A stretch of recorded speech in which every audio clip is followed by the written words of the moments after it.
the kind of emotional things that were causing her health problems, kind of. And I was amazed at how empathy was such a powerful tool. Powerful tool.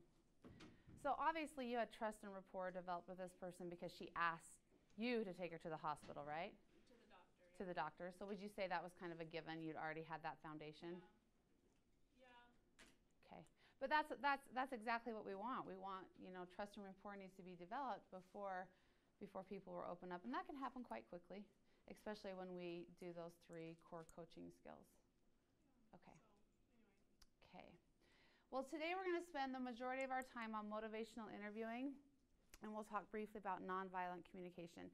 At this point in the course, we've gone over like appreciative inquiry, we've gone over positive psychology, we're talking about motivational interviewing, nonviolent communication. So don't get overwhelmed by all the different theories or when do I use this, when do I use appreciative query, when do I use motivational interviewing. Don't get so caught up in that. That'll come together. They all use reflective listening, reflective statements. They all use empathy. So really focus on those and then recognize that these are different things that you can plug in when you see a client struggling or you see that, like appreciative inquiry, they need to focus on their strengths, And we'll always use appreciative inquiry first, especially with a client, especially when the client comes to us willingly. Because we know then that the juices are flowing, they're already open. Now, motivational interviewing today works best when it's a mandated situation. And motivational interviewing came out, does anyone know? Addiction. Yeah, it came out of the addiction and substance abuse field. In fact, have any of you heard of Miller and Rolnick? So they're the ones that did all the research. So if you find this theory fascinating or interesting, they have the best research and have done some phenomenal things with this theory and helping people overcome substance abuse and addiction when it's been mandated by their company or their spouse has said do this or else. That's mandated. Okay, even if it's coming from a family member, that's still mandated. In fact, Mike and I are going to read a transcript from a substance abuse counselor meeting with someone who has been mandated from his company to meet with someone. And so you can kind of see how that plays into it. Because it's not wellness coaching per se, but reflective listening, reflective statements, mindful listening, it's all there in the empathy. And I want you to see how that plays out with a client who is resistant from the get-go. Okay? The other thing that I really like about motivational interviewing and what we do today is we're going to spend some time helping you focus specifically just on reflective statements. Okay, I've got an exercise, a handout for you just to read a statement and then to write your own reflective statement back. Because I want you just to hone in on that skill and get really comfortable with it. And we'll talk about the different types of reflective statements. There are simple reflective statements, and then there are amplified or forward-moving reflective statements. And that reflective statements is really where you can have a lot of forward movement with your client. Okay, we'll focus on that. And then I have a couple of clips I want to show you how motivational interviewing can work in the healthcare system with a doctor talking to a patient. It's kind of interesting to see these skills in different contexts like we've been talking about. So really quickly, and I don't want to spend a ton of time on this because once again I want us just to practice and put context. Motivational interviewing, what are the 4 principles? What's the first one? Catherine already mentioned it. So you're expressing empathy. What does that sound like? Expressing empathy? Being understanding. It's not necessarily, I know how you're feeling. This happened to me. Oh, that happened to me one time. Actually, that's really not empathy at all. Okay? So I recently saw, this is an example, I think, of what empathy isn't. Do we have any Biggest Loser fans in here? Okay, I might offend you. I really don't like The Biggest Loser. I think it goes against all the things we talk about in this class. And I just saw a few weeks ago. I saw how the new Biggest Loser this season, they're focusing on children, right? And I thought, oh, that's like 10 times worse than the tactics they use on adults. And I saw a preview, and I saw Jillian Michaels, and she was sitting on a bed, and her legs were crossed, like she was, trying to relate to this child. And I saw a quick clip, and he just said that a family member had died, and he had never cried about it or anything. And we're talking about like a child here. And she said it in a nice way, but she said, you need to let that go. What? No, I mean, of course, I don't know what they took out. I mean, this was just like a teaser or a clip or whatever. But what does that sound like to you, or what doesn't that sound like to you? It's not empathy. It's very plain. Yeah. Unrealistic. Unrealistic. She's not giving it any attention. She's just like, bypass that and let's get to your weight problem. Yeah. She's dismissive of it. Yeah. And okay, so and how do you think this child feels? Like he's heard that probably too many times because clearly he hasn't let go. Yeah, but you know what I think he's feeling? Okay, so he has Jillian Michaels sitting on his bed with her legs crossed, like she's like getting down with the teenager. I can relate to you. So I feel like it's kind of manipulative.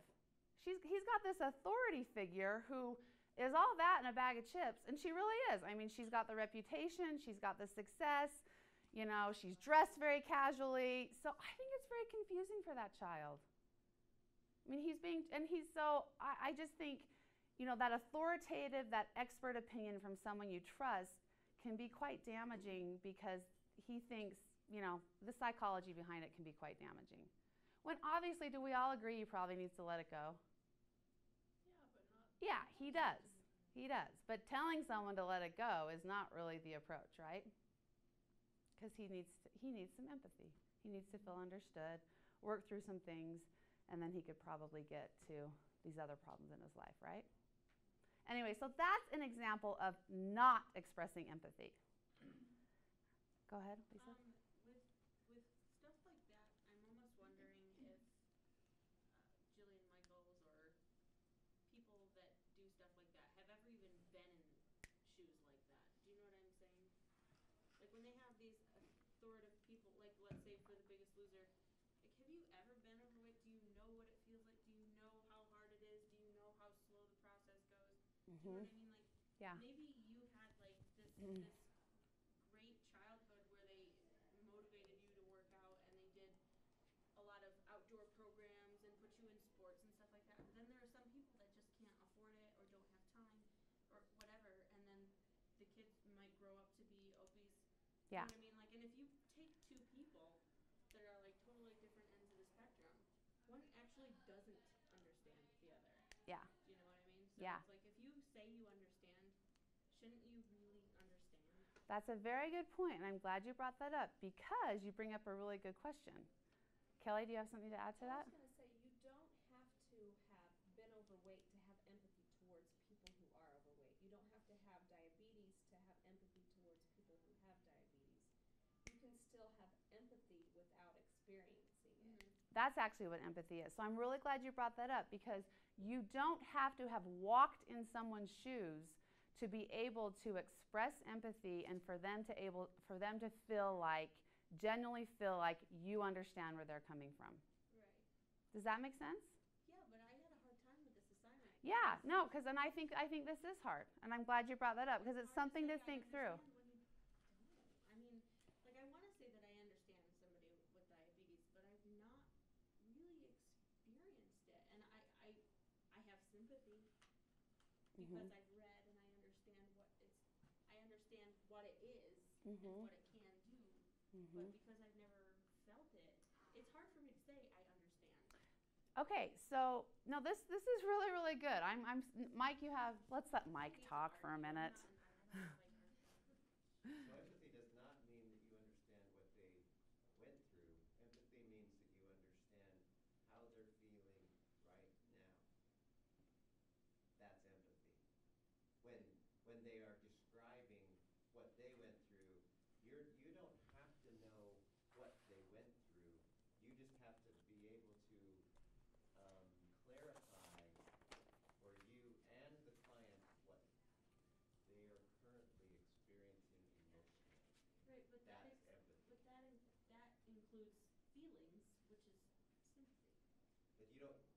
you don't But have I to. understand somebody's feelings about it, but that turns into sympathy. Like, All it's a you're, weird thin Yeah, line, it is. right? It is. all you're It's trying to do with empathy is let them know that you are hearing what they're saying rather than coming from your experience. Okay. and actually sometimes it doesn't feel as good when someone says, "I had that same experience." Right. Because then you're putting it all on you and your emotions. Yeah. So empathy can actually be much more powerful than sympathy or saying, "I know how you feel because I have experienced that as well." Clarissa? I think there's a difference between understanding and relating, and I think that's kind of where we're getting to. Because I can relate to someone that has gone through depression, because I've Mhm. gone through depression, Mhm. but I don't want to say, I understand how you're feeling because I've gone through it too. I want to say, that sucks. How, like, Mhm. what are you going to do about it? Like, how does it feel to you? Yeah. Because everyone goes through things differently. Like, everyone, Uh-huh. just because you have a similar experience as someone doesn't mean that you felt the same things. Because everyone mourns and excels differently. Yes, very good point. Catherine, and then I was just going to say that about appreciating someone's emotions and what they're going through and the experiences that they went through, and appreciating what they've been through and being respectful in that space. yeah, appreciating it. Yeah, that's a very good word. Sorry, Sarah. Pretty much the same thing. I think people will just appreciate the fact that you are trying to understand them. Mhm.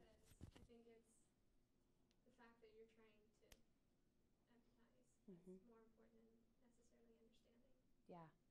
Very, very good points and very, very good discussion. Lisa, I'm really glad you brought that up because there's some subtle nuances. And the point I'd like to make is whenever I have gone through a similar situation as one of my clients, that's actually when my coaching can go downhill the quickest. Because then I interject myself into it. And it's happened time and time again. So it's actually much better if I've never gone through what you've gone, because then I can stay back here and I can express the empathy and I can be very in the moment with you. But when you bring up something that I've actually had a personal experience with, I have to quickly check myself and say, "Whoa, Annalie, it's not about you. It's not for your time to say, 'Oh, yeah, I learned this, and I went through this, and this helped me.'" I may say it in a subtly different way, but that's how it kind of comes across. And I always feel that it's never nearly as effective as when I don't relate. Okay, because I've been through a lot in my life. Mm-hmm. So Yes. it's going to be hard for me to go, all right, turn it off. And that's really good for you to know, because it'll be best for you to not go there. Because you don't have to, reflective statements and appreciating where someone is, you don't have to bring any of your personal experiences into it. I believe it will not make you any more effective. You may know the nuances and you may be able to say maybe a more powerful reflective statement, and we'll talk about that. Like, you may be able to jump off the cliff of something that they didn't say, and you may go, "Oh, I wonder if they meant this," because you have some more knowledge. But be very careful not to get too personal with it. And that'll be hard, but that's good for you to know right now. Clarissa? Would it be okay to say, I can see why you feel that way? Because that's more like validating what they're feeling versus relating to them. Or is that not? Well, yeah, because if someone is frustrated, can I see how they're feeling? Of course, I felt frustration. Like, I can see why it makes sense to me why you would feel frustrated in this situation. I may or may not have experienced that same frustration. But what you have told me, it makes perfect sense to me why you would feel frustrated.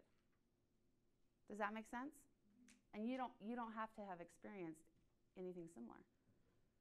But just being a person who can relate or be there with people and empathize, it makes it so you can express that empathy. You all know when you've been around someone who's expressed empathy and who hasn't. Like, it is a skill. And it comes very naturally to some people, and it doesn't come as naturally. But we can all improve it no matter where we're at, especially with the reflective statements. Okay? Okay. What's the next one after empathy? Okay. So anyone have an example of what developing discrepancy may sound like? You all have them in your life. They're the reason why you aren't doing something. They're the reason why you are doing something. There's some type of conflict in your head. And so that conflict, in a matter of a coaching session or a conversation, will be expressed, and then the coach will go, on the one hand, you've said this, and on the other hand, I've heard this. That's the simplest way to express that. And then they go, oh, yeah, I never quite realized that that's what I'm struggling with. Catherine? Well, I'm not sure if this is what you're getting at, but it would be an example of if someone said that they wanted to exercise 3 times a week, and they kept sitting on the couch watching Yeah. TV and eating potato chips. Yeah, Conflict. there's a discrepancy. Yeah. Is that what you mean? Yeah, no, there is. There's a discrepancy. And we'll talk about smoking cessation because I think that's the best one, is there are reasons why someone likes to smoke. There are reasons why they keep smoking, right? And there are reasons why they want to quit. And so then we need to highlight that discrepancy for them. Because actually when we highlight for them, they go, oh, you get me. Oh, thank goodness, you understand that. I think we've talked about this before. Wouldn't it be nice if we asked someone the first question with someone who's smoking, why they like smoking? Wouldn't that be a much better question than the myriad of other educational or other ones we could do? Because we know there are reasons why. So that's just a very simple one too. There's reasons why we all enjoy not exercising. There's reasons why we all enjoy eating a certain way, oversleeping, undersleeping, anything you name it. We get a benefit. And somehow through the course of your conversation, you want to highlight that for them. Because one, they'll go, you get me, you're expressing empathy. And then you're also helping them go see what they're dealing with in a very clear, concise manner. And then they can start working through it when it's painted, when that picture has been painted in a very clear discrepancy way. Okay? And when we read this transcript, that'll become clear how this counselor does that. Okay, let's move on. Okay, what is rolling with resistance? This is probably one of the hardest ones out of the 4 motivational interviewing. I think it's, oh, sorry. No, you're fine, Lisa. I think it's when somebody says something negative, this is kind of how I perceived it, but when somebody says something negative, maybe just let it go instead of focusing your attention on that. Like if I'm like blah, blah, blah, blah, and I'm complaining, and then you listen, you hear me, but at the same time you wait until I say something positive to talk more about that. Do you know what I'm saying? Yeah. No, actually, in motivational interviewing, we would very much focus on the areas of change talk, the areas of positive, the areas that there's something to work with, and we would leave these ones that we feel them getting a little prickly about. We would leave them behind, even though that may be the one that we're like, oh, you got to fix this. No, we leave that, and we go with these other things. I think it is easier to be negative than it is to be positive, Yeah. especially about certain things in life. It's easier to complain than it is to be like, oh, I love this. You know? Yeah. And rolling with resistance, it would look like this. So if you're talking to someone who has a smoking, you're having a conversation about their smoking, and you've kind of highlighted that discrepancy. The positives are over here, and the negatives are over here, but they go back to the positives. But I really like this, and you would not be rolling with resistance if you went, but you just said this, and you just said this. You know, if you're starting to argue for the case for change, and they keep going back for here, the positives, why they keep doing the negative behavior, that's a red flag that you just need to roll with that. Keep expressing empathy for the positives that they're feeling, because they know and they'll come back. But if you start arguing for change or arguing for all these other reasons, the reasons why they want to change, it will backfire, especially with things that are hard for someone, and they've like smoking cessation, tobacco use. Okay. Yes, do you have a question? No. I'm really good at noticing any No problem. Okay, last one, and then we'll do a demonstration. Okay, so the last one is the supporting their self-efficacy. What does that sound like? What does that feel like? What is self-efficacy, really quickly? What's our basic definition?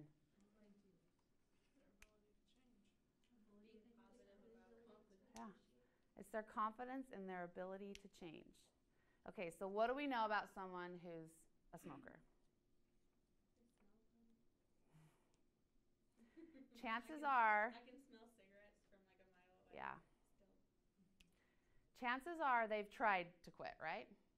And even if they haven't done anything overtly, like they joined a program or they bought an over-the-counter medication or anything, we know that they've probably thought about it a million times too, right? I mean, that's really, so we already know that the confidence for changing this behavior is probably mediocre at best and most likely low. So how would you go about supporting someone's confidence and their ability to quit smoking? Talk about how far they've come, maybe. Okay, talk about Process. in the process, yes, very much focus on the process. What have you learned from those things? You know, what have you learned from those attempts? What brought you here? You know, those kind of things. That's good. Focus on the process. Catherine? I would say tap into things you know that they're good at and passionate about, Mhm. and then Mhm. express your total confidence that you know that they already know what's good for them, and that they'll get to it when they feel like it's important for them. Yeah. Yeah. Because I think everyone wants to be,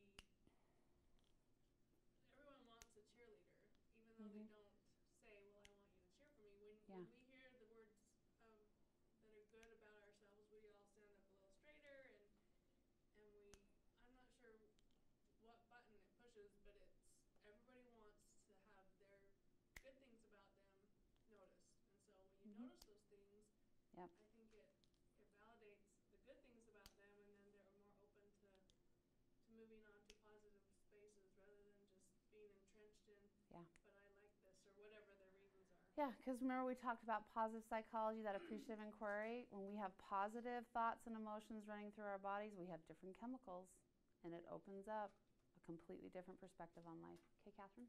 Focus on a time in their life where they got through something Yeah. that was difficult, and to have them look at that and that they were able to do it, Yeah. and what has worked for you in the past, and focus on that. Yeah. So let's take President Obama, for example. I don't know if he still smokes, but I know he did during his first term to some degree. So how would you support President Obama's confidence in his ability to change? Okay, don't you find it slightly ironic that you have the leader of the free world smoking? Obviously, he knows it's bad for him, right? Really, he does. So if you were talking to President Obama, how would you support his ability to change, to quit?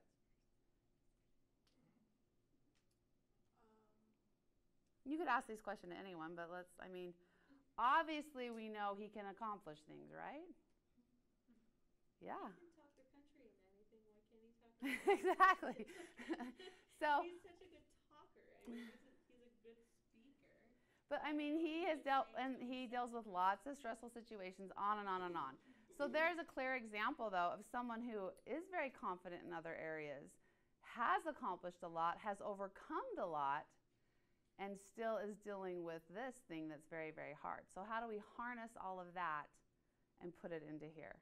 It's trickier than it looks, but it can be done. Now, we know all that stuff about President Obama, but that's when you start asking someone, and if you have someone who's really resistant, you don't necessarily even have to say, so tell me about a time where you really overcame someone or something. If they're kind of resistant to that, you could just say, tell me about your life, right? And they'll start telling stuff, and you say, tell me more about that. Oh, so you have. It looks like you have done something difficult. That's if you were to run into someone who really, I think, were kind of a naysayer and very negative and didn't think they'd overcome anything. Clarissa, did you have a comment? I'm still trying to formulate it. Okay. Well, when it's formulated, let us know. So how would you approach President Obama? Well.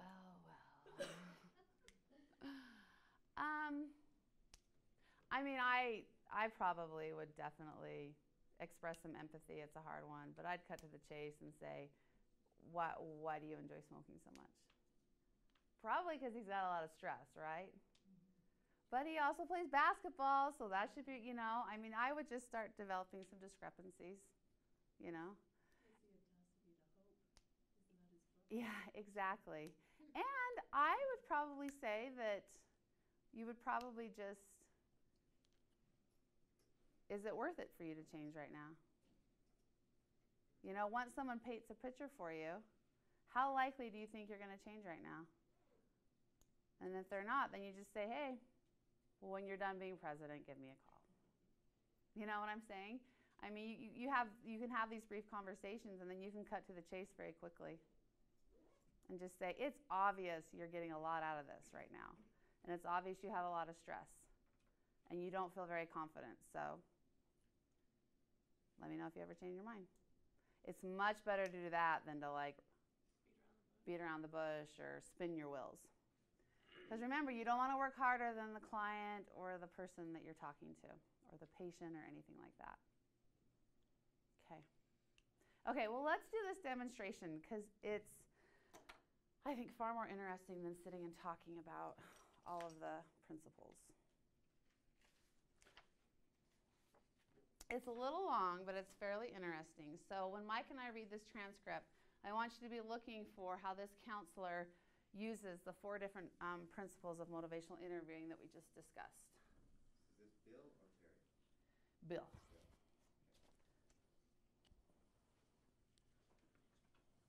You want me to stand up there, don't you? Unless you want us to shout back and forth.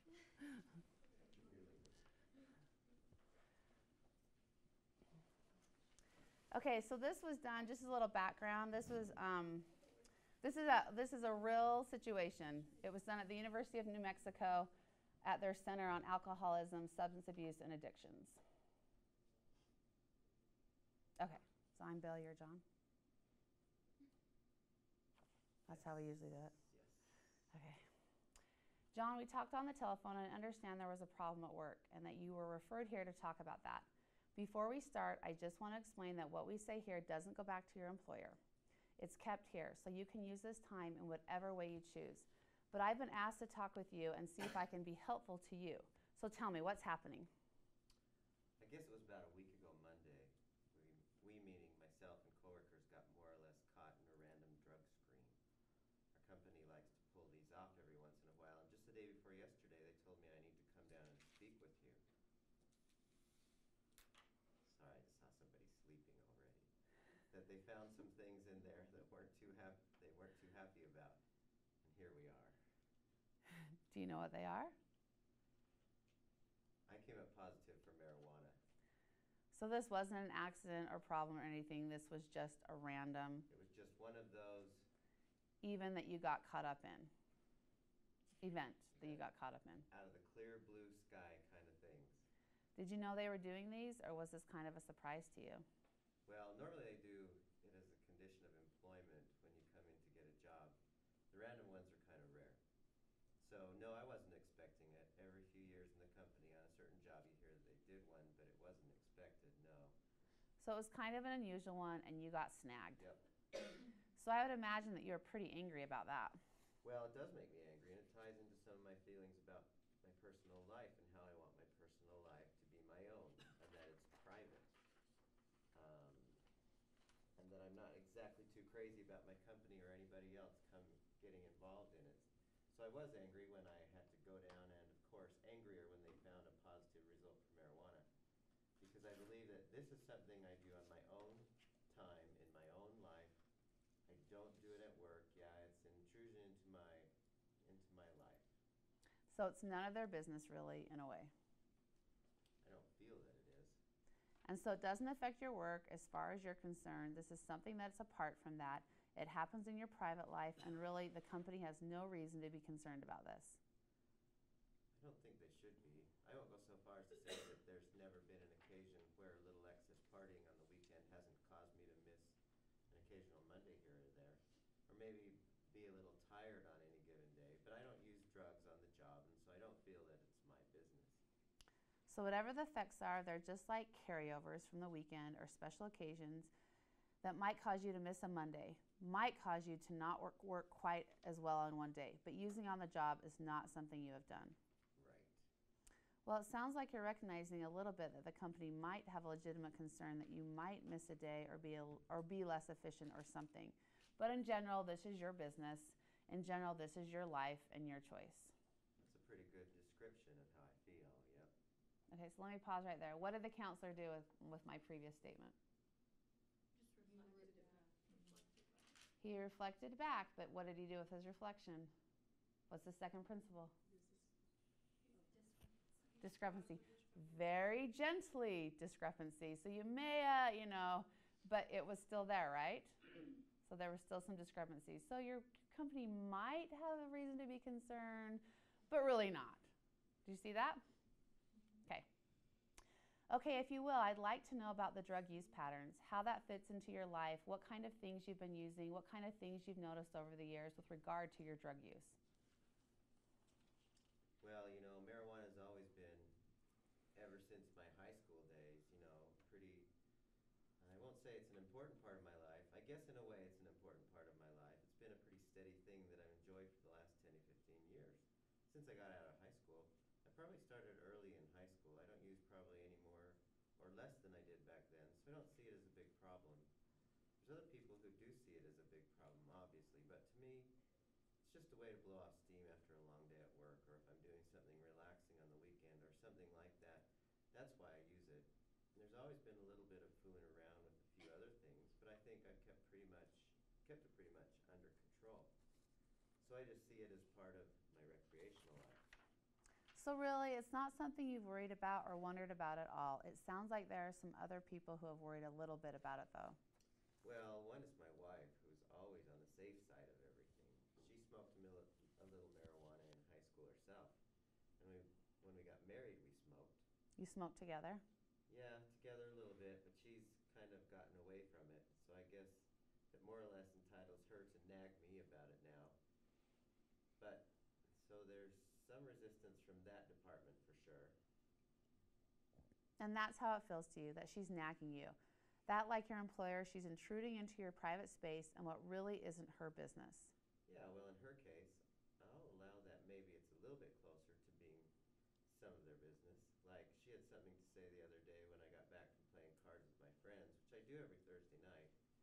She had something to say about that because she knew we were partying at the time. I felt like, what does it matter to you? She's got some claim to having some concern. But on the other hand, it's a little bit of a pain in the neck for me to hear it from her all the time. So he's actually doing his own discrepancies now. You do think that's what behind, you do think that what's behind it is concern for you. Yeah, I suppose. And she has some reason for that as you see it, but it also feels annoying to you that she has that concern. Yeah, I mean, her concern is she's on this bandwagon. A lot of her friends are starting to have kids, and she's thinking down the road and envisioning perfect little family setup. So I think I'm not quite ready for that. I think it's coming at some point, but I think her concern is motivated by that, and so I think she's entitled to it. But it still seems to me to be something I just have to constantly deal with. So having a family, having children is something you want to do. Maybe not as soon as your wife does, but it's in the plans for you somewhere down the line. Oh, I imagine, yeah. And since she's thinking or wanting that to happen a little sooner, she's concerned about this a little sooner, perhaps, than you would be. I'd say that's pretty accurate. Yeah, so let's suppose that you're planning to have children in the near future. I know that's not what you want, but suppose you were. How might that change your own sense of your drug use? Oh, well, I suppose if we had a baby, then I would have to take another look at how I'm living my life. I admit that there would probably have to be some adjustments I'd have to make. And why would you do that? Why would you make a change in your drug use? Well, number one, for one thing, even though I still insist that this is none of anybody's business but my own, once a kid comes along, you're even more tied into your monthly bills and making sure your well-being as far as your income is taken care of. So I'd be a little bit more concerned about something happening at work, like what just happened.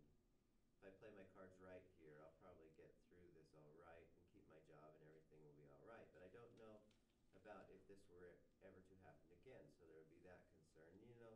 I guess I would have to admit that somebody bringing up kids should probably have this concentration on that and not be running around spending money on substances and partying with friends as much, you know.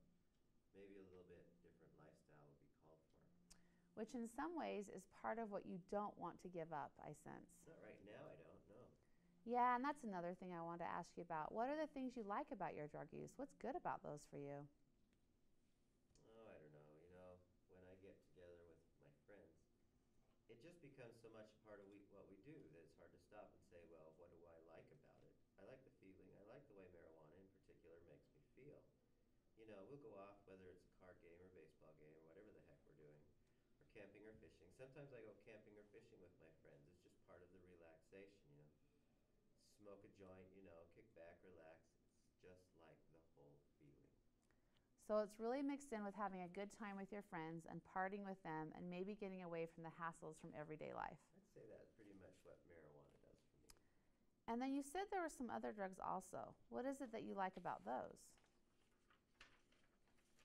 Well, you know, I use a little cocaine here and there, like I had mentioned, and a few other things on a much less regular basis.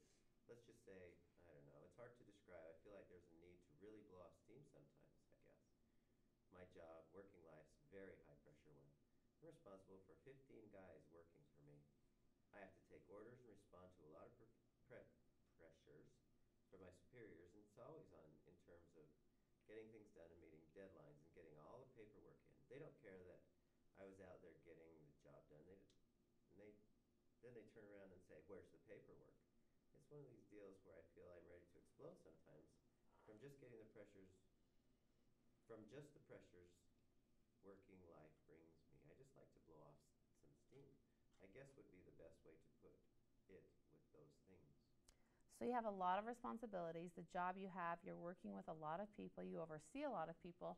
You've got not a family yet, but a marriage, and you're responsible there. And in some ways, this is a pull to feel free of that, at least for a little while, to feel free of that responsibility. Absolutely. And that's, I hear, there's a little more than just partying or having a good time.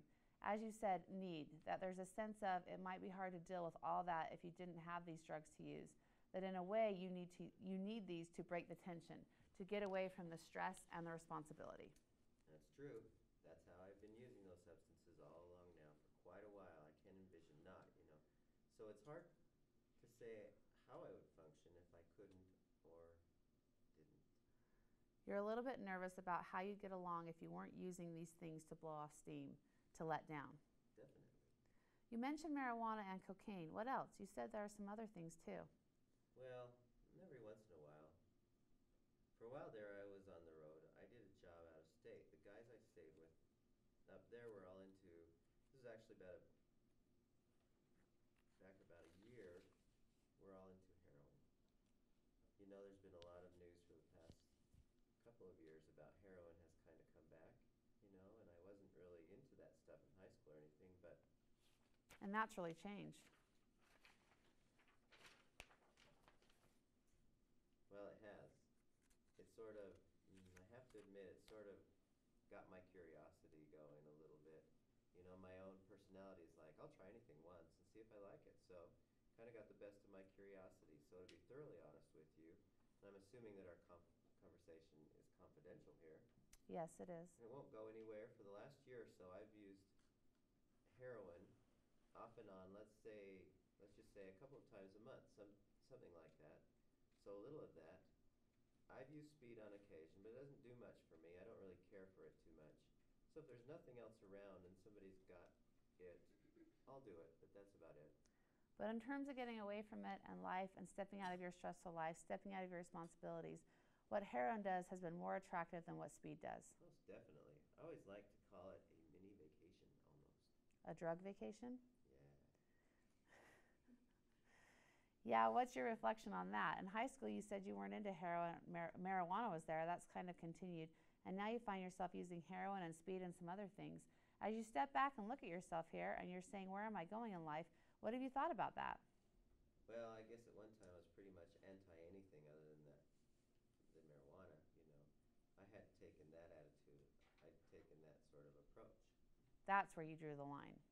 Right, because, you know, at the time, all the people were advocating that we shouldn't use would always say it would lead up to something stronger. Me and my friends were always like, oh, bull, we smoke our pot, don't bother us, we don't bother you. Don't tell me that I'm going to be lying in the gutter next week and hooked on some other kind of drugs, because it's not true. And I still don't know if I believe that's still true or not, but it's caused me a little bit of doubt in myself.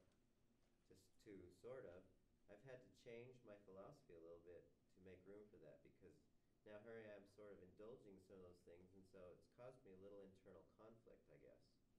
Yeah, that's what I'm asking about. I really appreciate how honest you are being and how you're struggling with this with me. But there was a line that you drew and said, okay, that's where I'm going to stop. Then you stepped over it. Then you stepped over another line, then another line.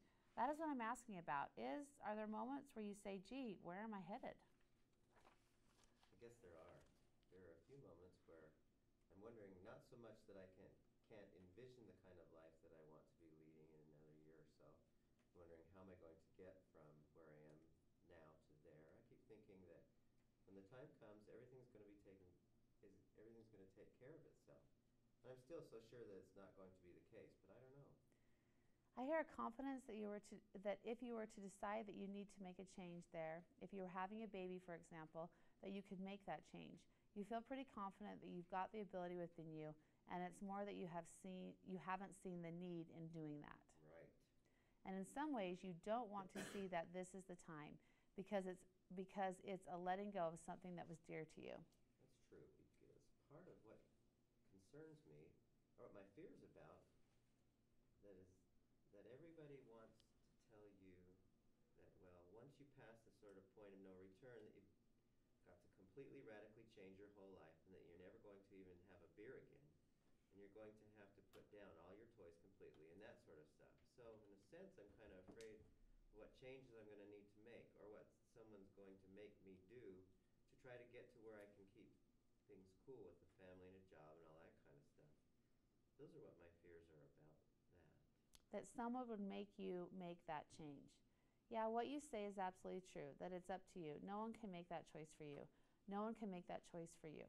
Even if your wife wanted to decide for you, or I wanted to decide for you, or your employer wanted to decide for you, nobody can. It really is completely your own choice, how you live your life, what you do about your drugs, where you're headed. So that is yours. And what I hear you struggling with is, what do I want? Is this time for me to think about things? Is this drug test a little wake-up call? At first, I didn't think it was a little wake-up call, but to be honest with you, Just angry about it? my usual mindset is just take it on as one more little thing that's in my way of getting to my goal. Like anything in my job or anything else in my life. Just get through it, bang through it. But I have to admit, it is, once you wind up seeing all the hoops I have to jump through now, just to get back to square one with the company and everything like that. Not to mention getting things back together with my wife, as far as she didn't react too badly to this, but she's not exactly terrifically happy about it either. What's she concerned about? Well, she kind of used the drug test situation that I'm in right now as an opportunity to bring up all of this. She's not completely aware of everything that I do on my own time as far as substances, but she's aware enough to where she decided to use this as a time to really turn up the heat on her concern on all this. I think you really could choose to see this either way, that what's happening here is other people are stepping into your life and trying to take control of you and make you do things you don't want to. You could see that your wife is doing it that way. Here she's taking advantage of this opportunity now to tighten down on you. Your employer is making you do things you don't want to. And it sounds like you also are looking at it another way. You see that it's concern, that they have some reason for concern, and what they're doing is saying, I care about you and I'm worried about this. Your employer on the phone said to me, we don't want to lose this guy. He's very, very important to us. And so what I was hearing from them was that same kind of concern. Well, my usual obstinate way is to try to put concerns like those, and within the framework of all that, those people are just on my back. Because there are plenty of things that my wife wants to, between a husband and a wife, there's always a little bit of power struggle going on at any given moment. And I thought at first she didn't want to gain the upper hand on me with this. My boss is a great guy, he runs a pretty good company, but he's a businessman, and I've made him a lot of money over the years. So yeah, I know he doesn't want to lose me, but on the other hand, I do admit that there's some human concern there too. I know they care about me. Both of them, yeah. Let me see if I got a picture of where you are so far. We're really just getting started here, but what I've heard so far from you is this. Drug test has first of all, caused some concern about work. You don't certainly want to lose your job. You don't want things to get messed up there. Somewhere down the line, you're thinking about having children, and at that point, you're thinking you're going to need to make some changes, at least down there, if not sooner. This has caused a little bit of friction in your marriage, which it sounds like it's pretty important to you, and that's a worry to some extent. And then also there are these stepping over lines. You've set a limit for yourself, and then you've seen over the years that you've stepped over that, and find a way to make that okay for yourself. And then you step over another one and find a way to make that okay for yourself. And you think, is this really what I want to be doing? Where is this taking me? Is this going to be okay? Yes. In terms of making a change, though, in that a worry is, how would I deal with this very responsible and difficult life I have if I don't have this to help me blow it away, to help me get through it, to take a little vacation from it? Absolutely. What thoughts do you have about that? What other ways in which you might be able to deal with the level of responsibility and stress without using chemicals? Well, whenever I've said that to anyone, I've talked about it to my wife, or I've talked about it to my parents. The same thing. My parents are also people who are not obviously as keyed into the range of what goes on in my life as far as using drugs as my wife is. But they've always felt that I've indulged a little bit too heavily over the years, too. People like that, I know they care about me, and they're full of suggestions, and I've not really been able to incorporate any of those changes into reality, you know. I mean, they all say, well, you can blow off steam by doing this or by doing that or by exercising and, you know, all these kinds of things. I don't know. I'm almost skeptical. I'm skeptical that those things can successfully take the place of what I do now. I'm afraid, you know, those things that I do now are part of who I am, really, in a way. And I'm a little bit reluctant to just start thinking about trading them out for another whole set of things I do just to try to keep the lid on. There are a lot of people with lots of ideas about how you could do it. You're not too convinced about that. And more than that, the drugs, as you stepped over these lines, the drugs have somehow become a part of you. And it's almost like giving up a part of yourself in a way to think about changing from this. It's offensive to think about that because it's like sacrificing a part of who you've become. Right. I feel like, in a sense, I'm not being treated myself almost with that, but the external forces want me to make those changes and don't want to give up what I am, who I am. Well, that happens, and it keeps coming up. You versus the external forces. It's one way to think about what's happening, that there are all these folks out there that are trying to make you change, something that is really a part of you that you have a right to hang on to. And looking at it that way, certainly that makes you want to feel like, I'm not going to give this up. I'm not about to let go of this and sacrifice this. This is mine. I'm going to keep it. Right. And thinking that way, you feel entitled to what you're doing. And I've also heard from you another way of thinking about things, which is looking at this as something that maybe you would want to make a change in your life for your own interests, for your own values. And I would guess that which way you're thinking about it, you would feel different ways about it. One is, damned if I'm going to give up this stuff for somebody else. And then when I hear you talk in another context, it's, well, maybe this is really something I need to think and do something about. But what would I do? The end. Okay, so what did you think? What did you observe? The collective you. I think there was a lot, this might sound rude. I think there was a lot of reflection, like way more than I would have ever dreamed of using. Oh, this is what I heard, and it's like, oh, this is what I heard, this is what I heard. And it's not, I don't think it's a bad thing, but at the same time, it's like, in Mike's shoes, or John, or Bill, or whatever, is it like getting old? That's a good point. It's a good question. Like, Good observation. I know you hear me, you're listening, you know. I feel like there should be more of that secretive thing that you were throwing in there. Okay. Well, it almost seemed like the reflective listening guided what's his name's thoughts. Like after he heard his own thoughts reflected back to him, it led him to like another problem or. So what you're saying is So it seemed. he kept opening up Yeah. and telling more. Incrementally. We got Halfway to. through the conversation, he says, and if this conversation is Yeah. Mhm. Confidential. confidential, Okay. And then he opened up further. Okay. Alexis? So, I just thought it was good how you were, I don't remember the guy's name, but how he, like, kept referring back to the other drugs that he was using because this person was only talking about marijuana.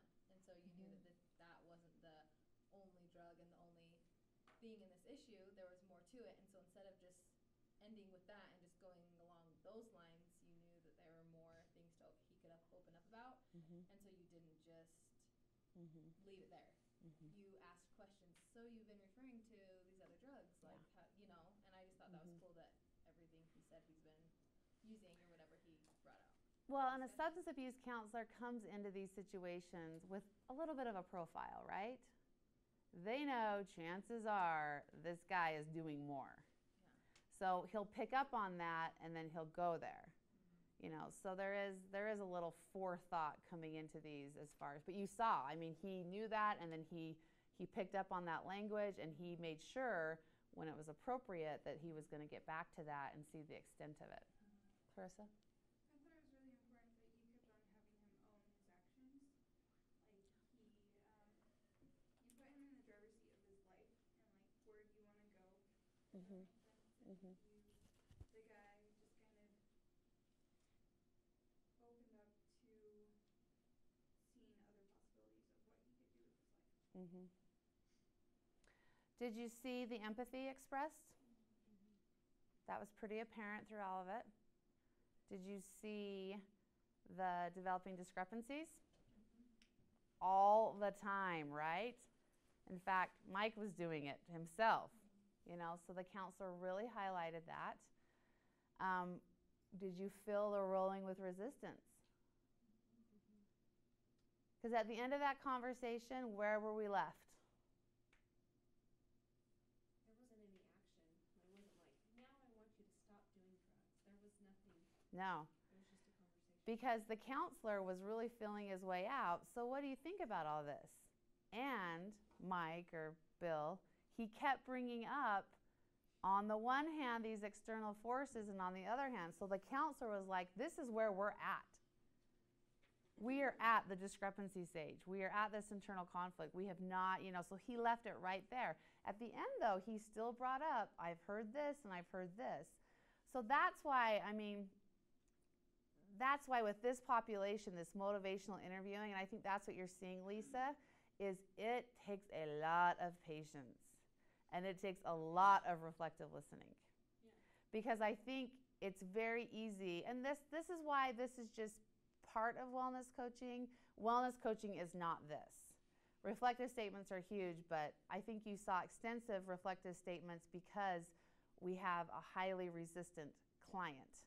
And when you have high resistance, you have to sit and be patient a lot longer. I'm not saying I think it's a bad thing. I noticed it constantly. Yes, and that's why. Yeah. Because of the situation that they're dealing with, the context, the mandated counseling, the drug abuse, all of that. See, the parent in us wants to get it done, fix it, right? Yeah. If a parent would do this for real, can you imagine how many problems would not brew up if they would just sit down and go, oh, you don't want to, you don't want to clean the house today? Well, what's going on, and let's, because the problem is not that the kid doesn't want to clean the house.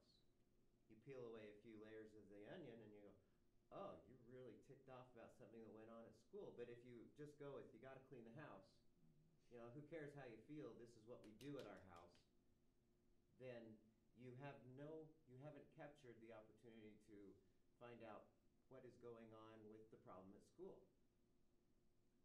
Does that make sense? But the parent in us, and I think this is why this is so, why we do have to have our patience with this, is because as parents, we always fix it now, get done. And you have to go, wait a second, I gotta listen this way, as opposed to just, okay, stop doing your marijuana. You don't need to do marijuana. There's reason. There's no good reason to be doing marijuana. And that's what we're all thinking, right? I mean, the cons of drug use don't outweigh the positives, right? But man, did we get into this? I mean, this guy, drug use, it's created his identity. You know, so that's why with using a strategy or a technique like motivational interviewing, you really get to the heart of it, and then you can really see why it's so hard for someone to give that up. But if you just jump in and like, duh, it doesn't work. But now, since they've had this conversation, maybe they can actually work through something and get somewhere because they've identified what's really going on and the intensity of the situation. Catherine? Well, and the reflective listening and the repeated reflective listening, and the counselor saying, so this is how you feel, and that's a control you don't want to give up, and can blow off steam. It was like validating the root of the problem. And Yeah. I think, like the layers of the onion that Mike was talking about, when people, at the root of that is empathy, but it took a while to get through that. When people feel that validation and that is totally the reason why he's had it in high school, has kept on it, is not quite ready to give it up, then maybe he can just say, yeah, they understand me, and then he can get to the process of, well, maybe I will. Yeah. So I want to take just like a 3-minute break, and then we're going to come back and practice reflective statements, okay? We're going to stop talking, and you guys can practice, okay?